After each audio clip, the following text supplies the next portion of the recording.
What's up? It's Way Up with Angela Yee. I'm Angela Yee on a Friday, and it's time for some Yee tea. And Jonathan Majors, this whole case has become quite complex. Now, according to the New York Times, he's one step closer to clearing his name. The NYPD has found probable cause to arrest Grace Jabbari. That's the woman who accused him of assaulting her during a domestic dispute earlier this year.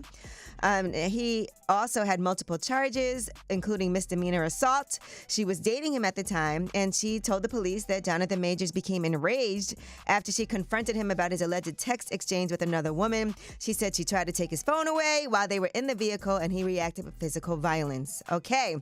Well, now, according to Jonathan Majors' attorney, they're saying that the police have now went to arrest her.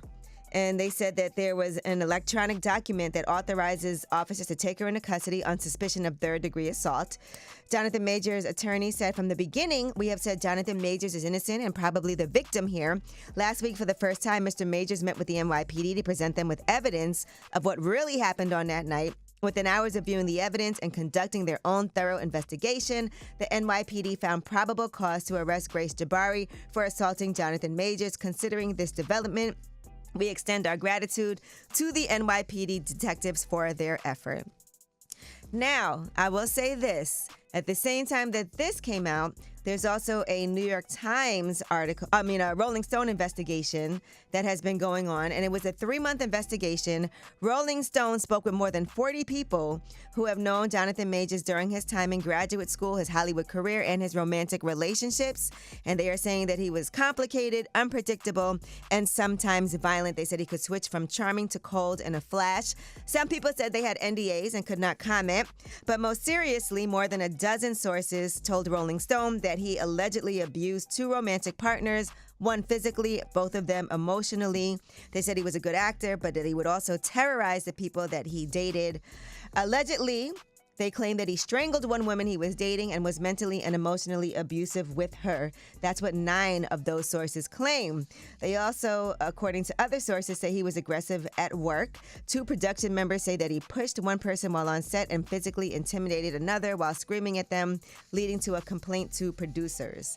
And so, of course, Jonathan Majors' team is denying all of these allegations and this conversation. But this was an expose by Rolling Stone. It's extremely long, so if you want to read the whole thing, I went through it just to see what some of the most important talking points are for you guys to break it down. But they said no one is surprised that this is coming out. It always felt like it was a matter of time because his behavior never changed. There are women, though, that Jonathan Majors' attorney had given character witness statements from, 6 different women who he dated or were close with, and they said that he actually was not any of these things that are being said about him.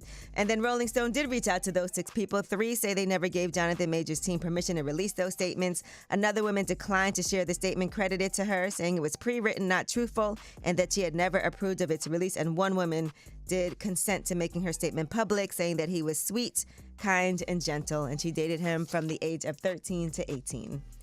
All right, now let's discuss some good news. Beyonce and Kelly Rowland are building permanent housing complexes, and that is for the homeless people in Houston. So they're saying the Knowles Rowland House will cost around $8.4 million. It's getting a boost from the American Rescue Plan. They're contributing $7.2 million to the project alongside other supporters like Rice University. The housing complex will have 31 new units of permanent housing built at the Bread of Life Gymnasium. So we love that. They did say there's plans for a bigger launch event for the housing units in September when Beyonce is coming to Houston for her Renaissance World Tour.